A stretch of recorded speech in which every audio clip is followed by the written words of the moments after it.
Hi guys, it's Just Honest Fiction and welcome back to my channel. Today I'm going to be doing my September wrap-up.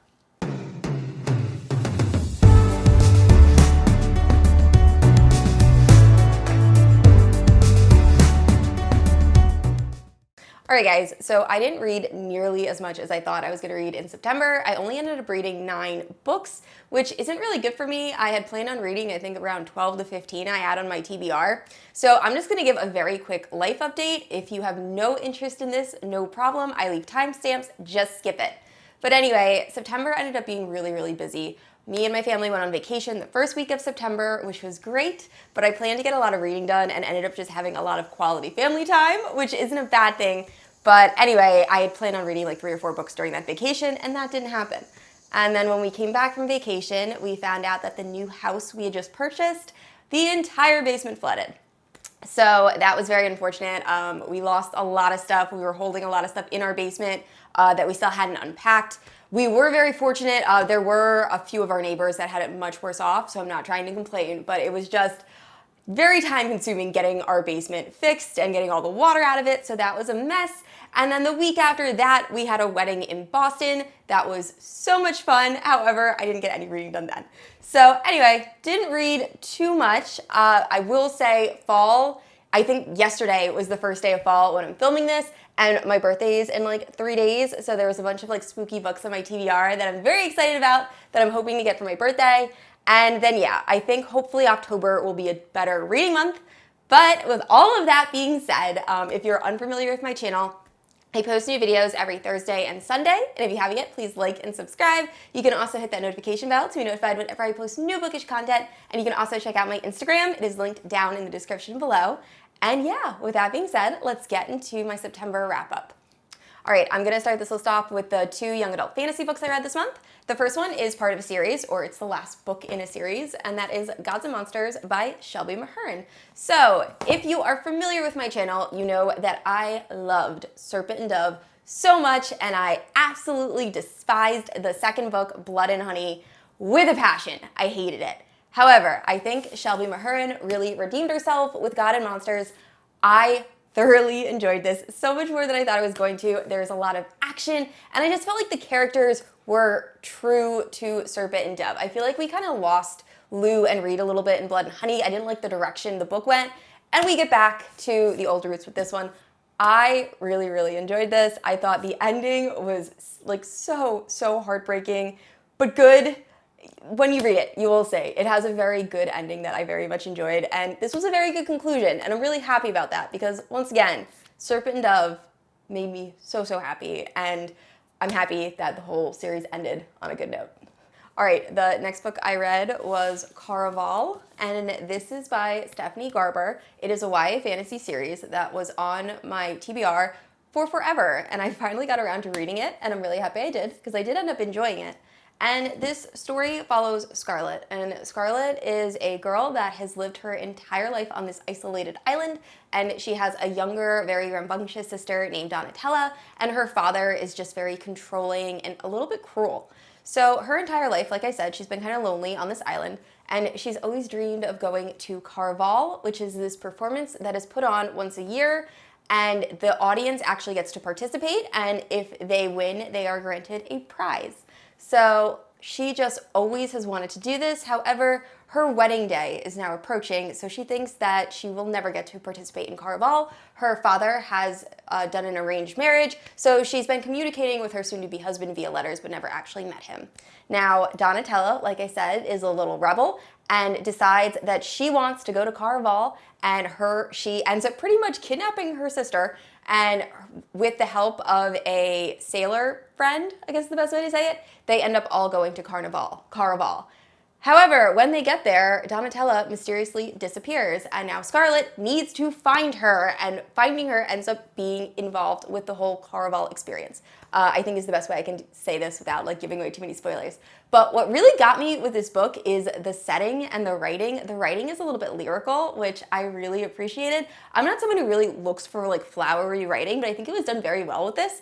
Also, the setting is just gorgeous. It is described so beautifully, and I liked it. I think parts of it were a little bit predictable. There are a lot of YA tropes in this, But overall, very enjoyable experience. I will definitely be continuing with the series in the future. And next up, I read an adult fantasy, but it was actually a reread for me. And that is Mistborn, The Final Empire by Brandon Sanderson. This is the first book in the Mistborn trilogy, and it is the book that got me into reading fantasy. So a few years ago, maybe like 5 at this point, years ago, I was at a gaming convention and one of my teammates was like, you should check out this book series. And I was instantly hooked. I think I read all 3 of the books while I was at that gaming convention, and I just love it. And I think it's a great fantasy book for beginners of fantasy. Now, my husband and I were driving to Virginia for our vacation, and he was looking for an audiobook, and we ended up listening to this, and he was so hooked and absolutely loved it. And I can't remember the last time my husband actually read anything. So it's a great book. But anyway, I think it's pitched as if the villain won the war, I guess. So the main character is Vin, and she's Ska, which is the oppressed people. And with the help of a gang of misfits and a very charismatic leader, Vin finds out she has Mistborn, and they try to overthrow this evil ruler. And it is just so much fun. The pacing is perfect. The magic system is so unique and so cool. My husband keeps saying, I wish they turned this into like a Netflix show. I don't know if that you can even do it justice, but that would be really awesome if they did. Overall, I highly suggest reading Mistborn. If you haven't, it is one of my favorite Sanderson novels. I'm trying to work my way through Storyline Archive. I've reread The Way of Kings twice now, and I think I'm gonna have to read it a 3rd time because I forget mostly what happens before I go into the next one. But anyway, highly recommend picking up Mistborn. All right, moving into new adult. So the first book up is Sea of Ruin by Pam Godwin. This book was a time. It was an experience that I don't think I regret. I do think I ended up enjoying it. It was so interesting, but I forget who recommended me this. This is a pirate romance, and I really enjoy pirate and like nautical stories, so I thought I would enjoy this, and it follows a girl named Bennett, and Bennett has been raised her whole life to be this like high-class lady. Her mother is trying to do an arranged marriage for her to marry some duke, and we also find out very early in the book that her father is actually this very revered and terrifying pirate captain. So in the beginning of the book, Bennett is meeting with her father and is like, I just want to go with you, I want to be a pirate, I want to go off and have adventures, and the father's like, no, gotta stay here. And here is this compass and a necklace, and they're pretty much like your destiny, they're your future.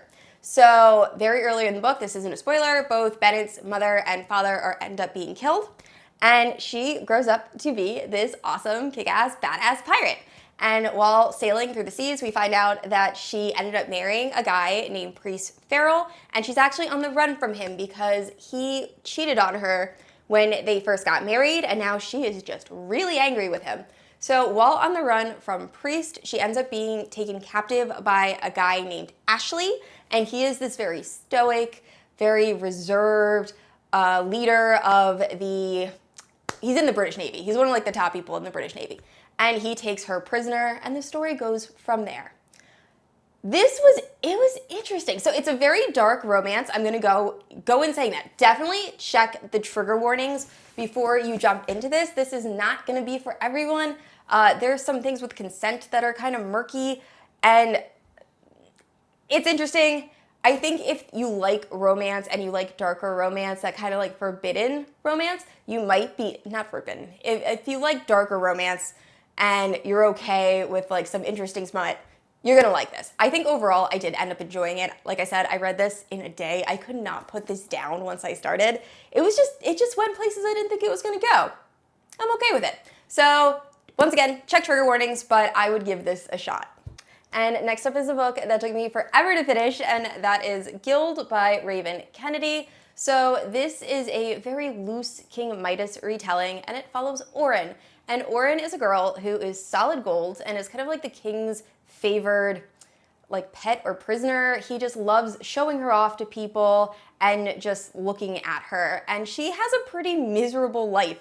Throughout the first half of the book, she really just drinks and like pines after Midas, and she doesn't have a lot of a personality, and I think that's why it took me so long to get into this book. But as the story progresses, she really comes alive, and she begins to have more of her own voice, And by the end of the book, I absolutely loved Oren. It just took me a very long time to get there. So I will say that was my biggest issue with this book, was the pacing and just the character. However, I think it is good because it kind of gives you an idea of what her life was like, and the ending of this book was phenomenal. I loved it. I was so excited when we got to the end, and I can't wait to finish the series. I am vlogging while I read it, so eventually there will be a vlog for the entire series coming out, but overall I did really enjoy it.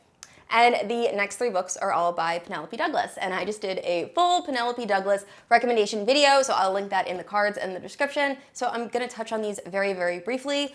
And the first one is my absolute favorite, and that is Birthday Girl. Oh my gosh, I love this book. This is my favorite romance. It's so good. It follows Jordan, who is this girl who is dating this guy named Cole, and she really just takes care of him. He isn't really going anywhere with his life, and he ends up having or getting them thrown out of their apartment. So Jordan, on her birthday, she's just all alone, and she ends up going to the movies by herself, and she meets this older gentleman, and they hit it off right away. He's super charismatic. They're flirting a little bit, and when she leaves the movie theater, she finds out it's her boyfriend's father, who ends up actually inviting Jordan and Cole to move in with him. And then as it goes, Pike, the father, ends up kind of having a relationship with Jordan, and it's so, so good. I've never read an age gap book before, and I didn't think I would enjoy it. I loved this. The pacing, the slow burn romance, and the angst is just, it's perfect. I loved it. So highly, highly recommend Birthday Girl. And moving on from there, I read Punk 57 by Penelope Douglas. I think this is one of her more well-known works. I enjoyed this to an extent. So it follows Misha and Ryan, and they are pen pals. So they have been pen pals since childhood, and now they are in their last year of high school, and they've never seen each other because they want to just keep this special connection. Unfortunately, Misha accidentally finds out what Ryan looks like, and when Ryan goes to one of his band concerts, he recognizes her. Unfortunately, a tragic event takes place at this concert, and Misha ends up completely cutting off Ryan, stops talking to her. So we also find out that Ryan isn't exactly how she portrayed herself to be in her letters. She's actually this really popular stuck-up girl who's very mean to the less popular kids around her. And then one day, a new boy just starts at her school and starts bullying her. And we know that it's Misha, and Misha knows who Ryan is, but Ryan still doesn't know who Misha is, and it's kind of their story and how they both grow and deal with trauma. I liked this. My one thing I did not like about this is that it's high school. I think you could have done this exact same book with the same bullying tropes, because bullying also takes place in college. You did not have to do this in high school. I don't like reading explicit scenes that involve high schoolers. It just skeeves me out, so I wasn't a huge fan of that. I loved the story, and I think that if it was done in college, it would have been like a 5-star read for me. Unfortunately, because it was in high school, I didn't love it quite as much. And the last Penelope Douglas book I read this month was Corrupt. So this was interesting. This is definitely darker than the previous 2 I just mentioned, and it follows Rika. And Rika is this girl who has lived a very privileged life, but also a slightly lonely life, and she's really been living with her boyfriend, Trevor, and his family. Unfortunately, Trevor has an older brother named Michael, and Rika is just obsessed with. So eventually, things happen in their childhood that make Michael absolutely despise Rika, and as the story progresses, we find out what those things are. But we jump to when Rika is in college. It starts off when Rika is like in high school living with this family. Then we jump to present day when Rika is in college, and she ends up going to the same college as Michael, and it goes from there. There's also this group of people that Michael hangs out with that I forget the name of their gang. I think it's like the Devil Group or something. But on Devil's Night every year, they go out and they wreak havoc. So this whole group is pretty much going to wreak havoc on Rika's life, and I ended up loving this. I didn't realize it was going to be as dark as it was. It's very different than the other Penelope Douglas books I've read, even than Credence, which I read last month. This just had a completely different feel, but I didn't hate it. But definitely, again, check trigger warnings. It might not be for you. I am continuing with the series. I'm reading Hideaway right now, which is from the perspective of Kai, who is one of the people in the first book, and I'm really enjoying it. So highly recommend picking up anything, actually, written by Penelope Douglas. And the last two books are both from the Brutal Birthright series by Sophie Lark. So the first book is Brutal Prince, read that last month, and the second book is Stolen Heir. Oh my gosh, I think this is my favorite in the series. I really, really enjoyed it. It follows Nikolaj and Nessa. So Nikolaj is one of the higher-ups in the Polish mafia, and in Brutal Prince, his father figure was actually killed, so now he wants retribution from the Irish mafia, or the Irish mob. And Nessa is the youngest daughter in that family. So Nikolaj actually ends up kidnapping Nessa. It's a Beauty and the Beast retelling, which obviously I'm obsessed with, and they fall in love, because that's obviously what's gonna happen. But I loved this. I loved both these characters. I just thought Nessa was so cute, and Nikolaj was awesome, especially towards the end of the book. I very, very much enjoyed this, and I highly recommend picking up this series. And as soon as I finished Stolen Heir, I ended up picking up Savage Lover, which is the third book in the Brutal Birthright series. So this one had my favorite female protagonist, and it follows Nero and Camille. So Camille is this girl who is just very poor. She's just trying to make ends meet. She's running her father's garage. Her father is very sickly, and her brother ends up getting in trouble for some illegal activity that she has to try and deal with. Then you have Nero, who is the son of, or one of the most deadly sons of the head of the Italian mafia, and everyone is just kind of afraid of him. He is just doesn't really show any emotion, but he's just obsessed with his cars. So obviously Camille and Nero end up forming a relationship. I liked this one. Like I said, I loved Camille. I just thought she was awesome. And I kind of like the fact that they aren't both in the mafia in this one. We get to see how Camille feels about Nero being a killer and doing all of these dangerous things, and I very much enjoyed it. So I can't wait to continue with this series. I never thought I would like a mafia romance. I read a few before this, and I absolutely hated them, but this series is just perfect. So highly, highly recommend picking up Brutal Birthright. Alright guys, that is it. Thank you so much for watching my September wrap-up, and if you have read any of these books, please let me know down in the comments below which was your favorite. If there's any books you think I should be picking up or you want to hear me talk about, also let me know down in the comments below. And yeah, I said this already, but I post new videos every Thursday and Sunday, and if you haven't yet, please like and subscribe. I will see you all next week. Bye.